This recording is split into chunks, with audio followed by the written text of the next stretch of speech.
All right, 2008 GMC Envoy. We're looking at changing the spare. I've already made a fool of myself. Okay, this lever right here is gonna bring the seat back down.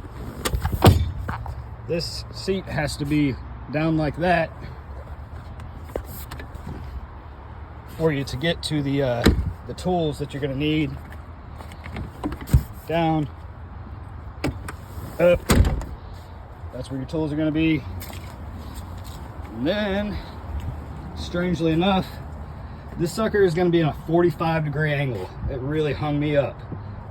So it's gonna be pretty straight down in there to get that tire off. 2008 GMC Envoy.